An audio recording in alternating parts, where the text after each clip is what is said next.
बिस्मिल्लाहिर्रहमानिर्रहीम, अस्सलाम वालेकुम। आज जो हमारा टॉपिक है इसमें हमने जो है इसके क्लिनिकल पढ़ने हैं कुछ। पिछले जैसे हमने लेक्चर में डीएनए की जो है रेप्लिकेशन पढ़ी थी, तो इससे रिलेटेड जो डिफेक्ट हैं आज इस हम लेक्चर में वो पढ़ेंगे। ठीक है, सबसे पहले जो सिंपल सी आपको एक बात बता दूं कि न्यूक्लियोटाइड की ये आपको स्ट्रक्चर पता भी होगा। न्यूक्लियोटाइड में क्या क्या तीन चीज़ होती है, फास्फेट होता है, नाइट्रोजनस बेस होती है, शुगर होता है। ये शुगर जो होती है वो दोनों चीज़ों के साथ अटैच होती है और उसके साथ हाइड्रोक्सिल होता है ग्रुप 3 पोजीशन पे। ठीक है, कौन सी कार्बन पे? 3 कार्बन पे होते हैं। ठीक है। अच्छा, ये वैसे मैंने आपको बात बताई क्योंकि इसके आगे यूजेस आनी है इस बात के।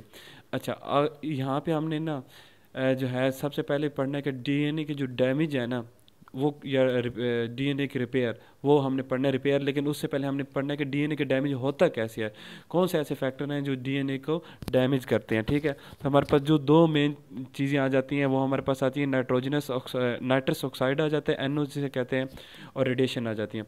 अब नाइट्रस ऑक्साइड क्या करता है? सिंपल सी बात है कि नाइट्रस ऑक्साइड डीअमाइनेट करता है बेस को, मतलब वो पूरे न्यूक्लियोटाइड को नहीं, सिर्फ जो उसकी बेस है ना उसको क्या कहते हैं, उससे उसमें ये डिफेक्ट पैदा करते हैं। ठीक है, दूसरी रेडिएशन होती है जो कि हमारे पास पायरिमिडीन जो होती है उनको आपस में, दो को आपस में फ्यूज़ कर दिया। जैसे अगर एक यहाँ पे पड़ी है हमारे पास पड़ी ए, मतलब ए से एडेनिन। ठीक है, अब एडेनिन और ग्लाइसिन ये आपस में क्या है, ये हमारा से प्यूरिन है। इन्हें क्या है कि दो जो है ना पायरिमिडीन, उनको आपस में क्या कर देते हैं, फ्यूज़ कर देते हैं। पायरिमिडीन हमारे पास कौन कौन सी आ जाती है हमारे पास, सॉरी, ए से हमारे पास एडेनिन और जी से ग्लाइसिन गवानिन। ठीक है, हाँ, पायरिमिडीन हमारे पास आ जाती है, हमारे पास दो पायरिमिडीन आ जाती है, एक थायामीन और एक हमारे पास आ जाती है साइटोसिन। तो जब थायामीन और साइटोसिन है इनको आपस में क्या कर देता है, फ्यूज़ कर देता है। तो कुछ इस तरह से चीज़ बन जाती है। ये देखो कि हमारे पास जो होते हैं ना यहाँ पे हमारे पास साइटोसिन थी, यहाँ पे हमारे पास क्या था, थायमीन, ये आपस में फ्यूज़ हो गई। ये देखो पायरिमिडीन एक डाइमर बन जाता है। ठीक है, इसकी वजह से आगे इसको हम डीप करके पढ़ते हैं थोड़ा। सबसे पहला जो हमारे पास क्वेश्चन पूछा जाता है मोस्टली वो है कि how miss match stand is identify, मतलब एक जो है कोई स्टैंड है उसमें कोई डिफेक्ट आया पड़े, हमें कैसे पता चलता है कि उस हमारे पास, हम उसको कैसे आइडेंटिफाई कर सकते हैं कि इस स्टैंड में आया कि कोई डिफेक्ट है या नहीं है।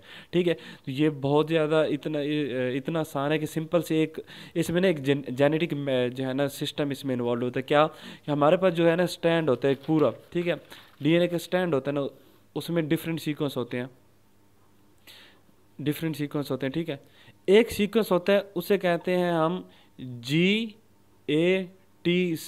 क्या? गैट सी होता है एक सीक्वेंस।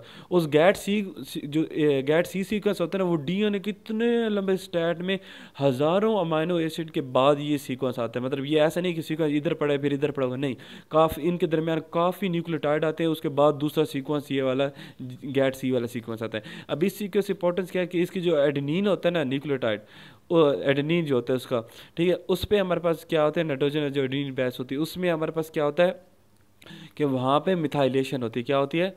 मिथाइलेशन होती है।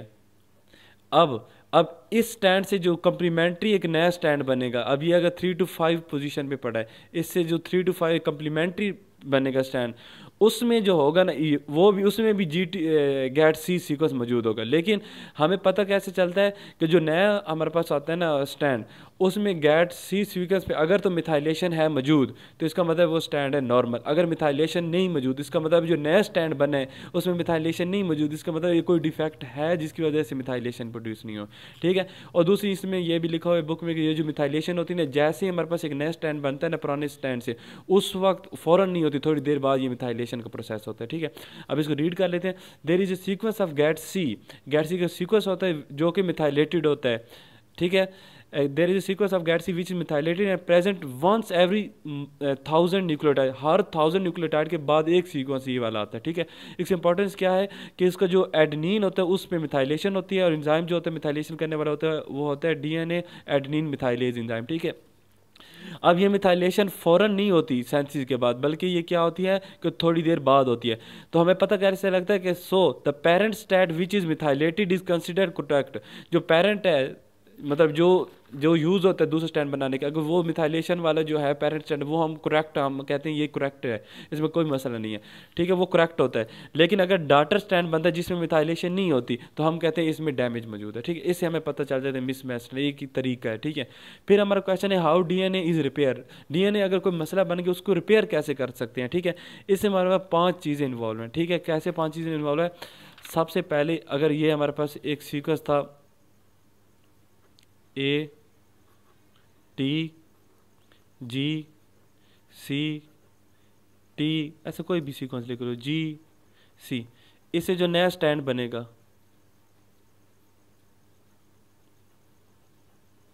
अब ए से टी, टी से ए, जी से सी, सी से जी, टी से अब क्या बनता है? ए बनते, लेकिन ए की जगह यहाँ पे अगर जी आ जाए और जी से सी, सी से जी, बाकी सारे सीक्वेंस सेम है, लेकिन यहाँ पे क्या है? डिफेक्ट आया पड़ा है। अब इस डिफेक्ट को ठीक करने के लिए क्या होता है? हमारे पास एक एंजाइम होता है जिसे कहते हैं एंडोन्यूक्लियेज। वो क्या करते हैं? यहाँ पे एक निक प्रोड्यूस करते हैं, निक्स मतलब यहाँ पे कट प्रोड्यूस करते हैं। कौन? एंडोन्यूक्लियेज। अब एंडोन्यूक्लियस ने यहाँ पे कट प्रोड्यूस किया, उसके बाद हमारे पास आता है एक्सोन्यूक्लियस जो कि इस मिसमैच को यहाँ से निकाल देता है। तो नीचे वाले स्टैंड को अगर यहाँ से ये निकल गया तो ये सीक्वेंस क्या, यहाँ पे हमारे पास ये वाला जी इस तरह पढ़ोगा, सी इस तरह पढ़ोगा, ये सी, ठीक है, और बाकी ये जी, ये सी, और ये ए, और ये टी मैंने थोड़ा लंबा बना दिया, ठीक है। मतलब ये यहाँ से निकल गया तो यहाँ पे क्या आ जाएगा? गैप आ जाएगा। अब इस गैप को फिल करने के लिए ना एंजाइम आता है, उसे हम कहते हैं, कौन सा एंजाइम आता है हमारा? DNA polymerase. अब डीएनए पॉलीमरेज कौन सा? डीएनए पॉलीमरेज 3, 1 नहीं लिखना, यहाँ पे 3 लिखना है, ठीक है। वो आता है और इस गैप को फिल कर देता है। यहाँ पे गैप को कैसे फिल कर देगा? टी की जगह टी के सामने क्या होना चाहिए? एट जी सी, तो टी के सामने ए होना चाहिए। वो जो हमारे पास डीएनए पॉलीमरेज 3 है वो क्या करते हैं? यहाँ पे जो करेक्ट सीक्वेंस वाला है वहाँ पे वो अटैच कर देता है। यहाँ पे जी की बजाय क्या अटैच कर देगा? ए अटैच कर देगा। तो यहाँ डी ए आ गया, किसकी हेल्प से? DNA polymerase 3। अब जब ए आ जाता है मतलब यहाँ पे करेक्ट हो गया, इसके बाद ये बाइंडिंग जो इसकी चेन के साथ बाइंडिंग कराता है वो कौन सा एंजाइम कराता है? लाइगेज करवाता है। तो ये हमारे पास बहुत ज़्यादा पूछा गया, बहुत बहुत ज़्यादा इंपॉर्टेंट ये क्वेश्चन, आपने इसी तरह इसको याद करना, ठीक। बहुत ज़्यादा ये पूछा गया उसमें प्रीवियस क्वेश्चन में। अच्छा, अगर मिस मैच रिपेयर करने वाली प्रोटीन में कोई डिफेक्ट आ जाते तो हमारे पास जो मिस मैच अभी हमने किया है इसमें कौन कौन सी प्रोटीन इन्वॉल्व है? एक्सोन्यूक्लियस, एंडोन्यूक्लियस, एंडोन्यूक्लियस निक करता है, एक्सोन्यूक्लियस को रिमूव करता है, फिर पॉलीमरेज डीएनए 3 आता है वो गैप को फिल करता है और लाइगेज आता है उसको ज्वाइन कर देता है। अगर इनमें कोई डिफेक्ट आ जाते हैं, इनमें से मिस मैच रिपेयर में जो जो प्रोटीन इन्वॉल्व है उनमें कोई डिफेक्ट आ जाता है तो हमारे पास डिजीज़ होती है जिसे कहते हैं लेंच सिंड्रोम, और ये क्या होती है? एक क्लोन कैंसर कॉज करती है। ये क्लिनिकल लिखा होता है लेकिन इतना ज़्यादा इंपॉर्टेंट नहीं है, ठीक है। इसके बाद हमारे पास एक और रिपेयर का मेथड आ जाता है, उसे कहते हैं NER। अब NER क्या होता है? Nucleotide excision repair. अब न्यूक्लियोटाइड एक्ससीजन रिपेयर का क्या है? बिल्कुल ये जो अभी मैंने बातें बताई ये वही सारी चीज़ें हैं। अब ये होता क्या है हमारे पास? अब इसमें होता क्या है, मैं आपको इस तरह मैं आपको एक बना के दिखा देता हूँ। ये हमारे पास होता है एक सेट, पूरा स्ट्रैंड होता है, ठीक है। यहाँ पे हमारे पास क्या होता है? एडेनिन, यहाँ पे होता है गवानीन, जी होता है, यहाँ पे ए होता है, यहाँ पे सी होता है, कोई भी इस तरह लिख रहे, टी होता है, यहाँ पे हमारे पास आ जाता है ए आ जाता है दोबारा, यहाँ पे हमारे पास टी आ जाता है, यहाँ पे जी आ जाता है, यहाँ पे सी, ऊपर इसी तरह कम्प्लीमेंट्री स्ट्रैंड होगा, ठीक है। ये जब आती है ना यूवी रेडिएशन, कौन सी? यूवी रेडिएशन यहाँ पे, ठीक है। तो यूवी रेडिएशन क्या करती हैं? दो जो पायरिमिडीन आपस में क्लोज पड़े होते हैं ना उनमें आपस में डाइमर बन जाते हैं, मतलब वो आपस में बॉन्ड बना लेते हैं यहाँ पे। तो इस तरह एक डाइमर बन जाता है पायरिमिडीन के दरमियान, इसे कहते हैं पायरिमिडीन डाइमर। अब जब ये पायरिमिडीन डाइमर बनता है ना, इसको ठीक करने के लिए जो एंजाइम होता है ना, जो मेथड होता है उसे कहते हैं न्यूक्लियोटाइड एक्ससीजन रिपेयर। अब ये किस तरह होता है हमारे पास? When UV light exposure cause the dimer formation between the two adjacent pyrimidine, pyrimidine के दरमियान डाइमर आ गया। फिर क्या होता है? एक हमारे पास होती है प्रोटीन जिसे हम कहते हैं UABC, ठीक है। अब UVRABC क्या होती है? हमारे पास एक क्या है, इसको डाइमर को काटने के लिए एंजाइम होता है जिसे कहते हैं स्पेसिफिक, इसका नाम है, ये हम यूज़ करते हैं और ये क्या करते हैं? कट प्रोड्यूस करते हैं। अब ये खुद है क्या? ये एक एंडोन्यूक्लियस है।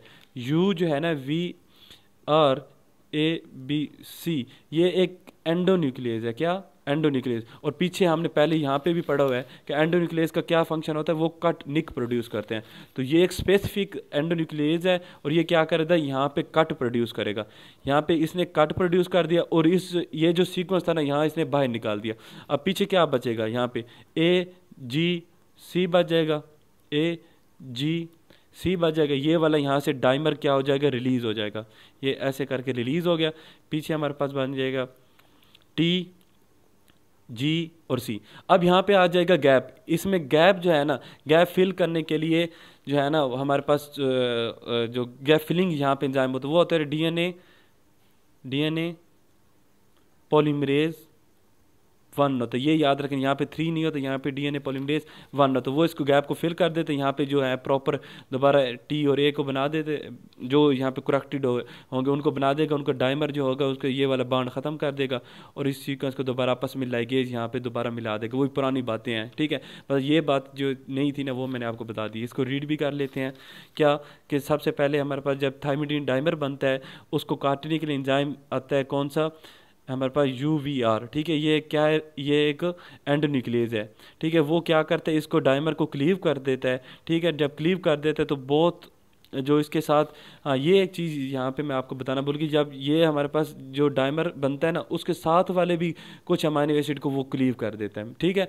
मतलब ये हमारे पास अगर चेन थी ना, तो यहाँ पे डाइमर के साथ उसके साथ वाले जो सी और टी है उसको भी ये क्या कर देते हैं, उनको भी कट कर देते हैं। फिर आगे वही बात है कि डीएनए पॉलीमरेज आएगा, वो उसको गैप को फिल करेगा और लाइगेज आके इसको जोड़ देगा, ठीक है।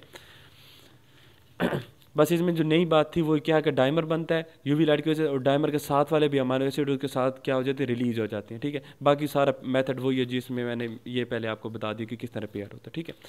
अब हमारे पास आ जाता है जीरोडर्मा पिगमेंटोजा। जीरोडर्मा पिगमेंटोजा क्या होता है, when skin is expose to UV light pyrimidine dimer form. वही पुरानी बात, जब यूवी लाइट आएगी पायरिमिडीन डाइमर बनेंगे। If these dimer are not repair it cause excessive mutation in gene. अगर तो ये डाइमर ठीक हो गया NER के ज़रिए तो फिर तो कोई मसला नहीं है। अगर ये डाइमर ठीक नहीं होते तो फिर म्यूटेशन हो जाती है, जिसे हम उस म्यूटेशन को जो डिजीज़ होती है उसे कहते हैं जीरोडर्मा पिगमेंटोजा। एक स्किन की डिजीज़ है जिसमें वो काफ़ी ज़्यादा जो है ना उसके स्किन में लीजन बन जाते हैं, दाने वगैरह बन जाते हैं, ठीक है, और डर्मेटाइटिस हो जाती है, ठीक है। फिर हमारे पास रिपेयर जो है ना, रिपेयर के कोर मेथड आते हैं जिसे कहते हैं बेस ऑक्सीजन रिपेयर। क्या इसे कहते हैं, बेस ऑक्सीजन रिपेयर। और ये बहुत ज़्यादा इंपॉर्टेंट है और ये जितना इंपॉर्टेंट है उतना ही आसान है। इसमें सारा जो है ना बातें वही पुरानी है। अच्छा ये चीज़ आपने नहीं भूलनी, डीएनए के रिपेयर मैंने 4-5 पॉइंट बताए ना, यही पॉइंट बार बार आ रहे हैं, बस थोड़ा सा इनमें जो है ना फ़र्क आ रहे हैं रिपेयर मेथड में।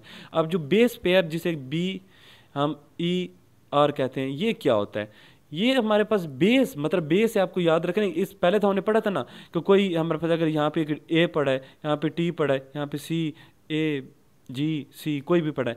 पहले हमने पढ़ा था न्यूक्लियोटाइड के कोई ना कोई मसले आ रहे थे, मतलब पूरा किसी न्यूक्लियोटाइड का मसला आ रहा था। लेकिन यहाँ पे किस न्यूक्लियोटाइड पूरे का मसला नहीं होता बल्कि सिर्फ उसकी बेस का मसला होता है। मैंने बताया था न्यूक्लियोटाइड क्या होता है, शुगर होता है, उसके साथ फास्फेट ग्रुप लगा होता है और उसके साथ बेस लगी होती है। तो इस पूरे न्यूक्लियोटाइड पहले हमने जितने पढ़े थे उनमें पूरे न्यूक्लियोटाइड का मसला होता था, किसी पायरिमिडीन या प्यूरिन का मसला होता था। अब जो है पूरे न्यूक्लियोटाइड का नहीं, सिर्फ एक बेस का मसला है। उस बेस का मसला कैसे होता है हमारे पास, अगर मेरे पास एक सीक्वेंस है ATGCAT, ठीक है, ये सीक्वेंस। अब यहाँ पे आती है यूवी लाइट। अब जब यूवी लाइट आती है ना, वो क्या करती है, अगर वो यूवी लाइट इस पे पड़ेगी साइटोसिन पे, तो साइटोसिन से अमोनिया का रिलीज़ कराती है। किसका रिलीज़ कराती है, अमोनिया का, मतलब उसकी डीएमिनेशन कराती है। और हमें पता है कि साइटोसिन जो है अगर उससे NH3 निकल जाए तो पीछे क्या बचता है, यूरासिल बचता है। तो ये डिफेक्ट क्या काज कर देता है, सी की जगह वहाँ पे क्या काज कर देता है, यू को ले आता है। बाकी सी का सारा सेम रहता है, यहाँ पे ए था, यहाँ पे इसी तरह टी रहेगा, यहाँ पे जी रहेगा, टी और ए। लेकिन सिर्फ एक चीज़ का डिफेक्ट आ रहा है कि न्यूक्लियोटाइड का नहीं, सिर्फ एक नाइट्रोजनस बेस का डिफेक्ट आ रहा है कि वहाँ पे डीएमिनेशन की वजह से सी की जगह यू आ जाएगा, ठीक है। अब इसको रिपेयर कैसे करते हैं, सिंपल, पहले एक एंजाइम आता है जो क्या करता है, इस बेस को, सिर्फ बेस को, न्यूक्लियोटाइड को नहीं, सिर्फ नाइट्रोजनस बेस को यहाँ से रिलीज़ करता है। तो हमारे पास इस तरह बन जाता है, यहाँ पे टी, यहाँ पे ए, यहाँ पे जी, यहाँ पे टी, यहाँ पे ए। यहाँ पे जो यू वाली ये बेस थी ना, वो इसको यहाँ से निकाल देते और यहाँ पे खाली जगह बन जाती है जहाँ पे कोई बेस नहीं होती। उसे कहते हैं ए पायरिमिडिक साई या ए प्यूरिनिक साई। क्या कहते हैं? ए पायरिमिडिक साइट या ए प्यूरिडिक साइट, उसे एपी साइट कहते हैं। ठीक है, ठीक है, ये एपी साइट बन जाती है। ठीक है, अच्छा, यहाँ से जो है बेस को निकालता कौन है, वो आपने याद रखना है, डीएनए ग्लाइकोसाइलेट उसको रिकग्नाइज करता है, और यहाँ से जो है ना इसको रिकग्नाइज करने के बाद इसको निकालता कौन? डीएनए ग्लाइकोसाइलेट। दोबारा मैं आपको बता देता हूँ, लाइट आई साइटोसिन से अमोनिया निकला, वो यूरासिल बन गया। ठीक है, बेस का डिफेक्ट आया, उस बेस को, पूरे न्यूक्लियोटाइड को नहीं, सिर्फ बेस को निकालता है डीएनए ग्लाइकोसाइलेट। अब उसने इस बेस को जो है निकाल दिया तो पीछे ए पायरिमिडिक साइट बन गई। अब जब ए पायरिमिडिक साइट बनती है उसके आगे वही सारी पुरानी बातें हैं। क्या? यहाँ पे एक निक आएगी, निक प्रोड्यूस मतलब यहाँ पे एक क्लीवेज होगी, और ये वाला सेगमेंट यहाँ से रिलीज हो जाएगा। ठीक है, और यहाँ पे रिलीज करने के लिए एंडोन्यूक्लियस एंजाइम आएंगे जो इसको रिलीज करेंगे, वही पुरानी जो रिपेयर वाली बातें हैं, एंडो न्यूक्लियस आएंगे, ये वाला क्लीवेज पैदा करेंगे। ठीक है, और ये हमारे पास टी इसी तरह आएगा, ए इसी तरह, और ये दरमियान में गैप आ जाएगा, और ये इसी तरह जी या टी या ए। ठीक है, इस गैप को फिल करने के लिए फिर वही बात पुरानी कि डीएनए पॉलीमरेज एंजाइम आएगा, और इस गैप को फिल कर देगा, यहाँ पे दोबारा साइटोसिन को ले आएगा। उसके बाद इसकी जब ये गैप फिल हो जाते हैं, इनकी दोबारा बॉन्डिंग कौन करता है? लाइगेज करता है। वही पुरानी बातें, बस सिर्फ ये बात याद रखें, पूरा न्यूक्लियोटाइड नहीं निकलता, पहले एक नाइट्रोजन बेस निकलती है with the help of DNA glycosylate, और उसके बाद क्या होता है, हमारे पास पूरा न्यूक्लियोटाइड निकल जाता है with the help of nucleotide, क्या कौन सा? एंडोन्यूक्लियस। ठीक है, ये हमारे पास था बेस एक्सचेंज रिपेयर। अब जो है लास्ट हमारे पास जो है डीएनए डबल स्टैंड ब्रेक्स अगर बन जाती हैं, डीएनए का डबल स्टैंड है ना, उसमें कोई ना कोई मसला बन गया। मिसाल के तौर पर ये एक स्टैंड चल रहा था, ठीक है, अब उसमें क्या होता है, कोई ना कोई कट लग जाता है, उसे कहते हैं डीएनए डबल स्टैंडर्ड ब्रेक्स। अब डबल इसके ब्रेक्स की वजह से क्या होगा, ये ऊपर वाला स्टैंड तो नॉर्मल रहता है, नीचे वाला स्टैंड में क्या होगा, इस ब्रेक की वजह से, ब्रेक मतलब वहाँ पे कोई क्लीवेज हो गई, ये वाला पोर्शन यहाँ से रिलीज हो गया। ठीक है, तो ये जगह खाली रह जाती है। ठीक है, तो उन्होंने यही कहा है कि इस जगह को, खाली जगह को कैसे हम रिपेयर करते हैं। यहाँ पे दो मेथड होते हैं, एक होता है NHEJ, और दूसरा हमारे पास होता है, हमारे पास कौन सा मेथड? Homologous recombination. अब NHEJ से क्या बनता है? NHEJ से बनता है नॉन होमोलोगस एंड ज्वाइनिंग। क्या? Non homologous and joining. मैं बस जल्दी इसको लिख रहा हूँ क्योंकि टाइम बहुत ज़्यादा हो गया इस वीडियो का। अब ये क्या करता है, ये सिंपल क्या करता है, यहाँ पे अगर कोई चीज़ ए या कोई भी चीज़ यहाँ से रिलीज़ होगी ना, वो उसको नहीं देखता कि क्या चीज़ रिलीज है, वो सिंपल जो चीज़ बची हुई है ना उनको आपस में बॉन्डिंग बनवा देता है। कौन? NHEJ। मतलब वो क्या करता है, जो टुकड़े कट्टे हुए हैं ना उनको आपस में जोड़ देता है। वो ये नहीं देखता कि कोई जो है ना कौन सी चीज़ रिलीज है, वो कहता है जो चीज़ें बची हैं उनको आपस में जोड़ दो। कौन जोड़ता है? ये NHEJ जोड़ता है। अब इस मेथड से क्या होता है कि जो चीज़ यहाँ से निकल गई थी उसकी वजह से वो क्या होती है, म्यूटेशन पैदा हो जाती है। मतलब इसमें म्यूटेशन के रिपेयर तो हो जाता है लेकिन म्यूटेशन फिर भी पैदा होगी। क्यों? क्योंकि एक चीज़ जो यहाँ पे मौजूद थी अब वो यहाँ पे मौजूद नहीं है, इसने सिंपल जो चीज़ बची हुई चीज़ स्टैंड उनको आपस में जोड़ दिया। लेकिन होमोलोगस रिपेयर में क्या होता है कि वो जो स्टैंड में डिफेक्ट आ रहा है उसमें क्या होगा, पहले गैप फिल होगा, गैप फिलने के बाद उसको दोबारा लाइगेज आएगा, इसको जोड़ देगा। मतलब वो जो पुराना रिपेयर मेथड है, तो जितने भी हमने रिपेयर मेथड पढ़े वो सारे होमोलोगस रिपेयर मेथड है।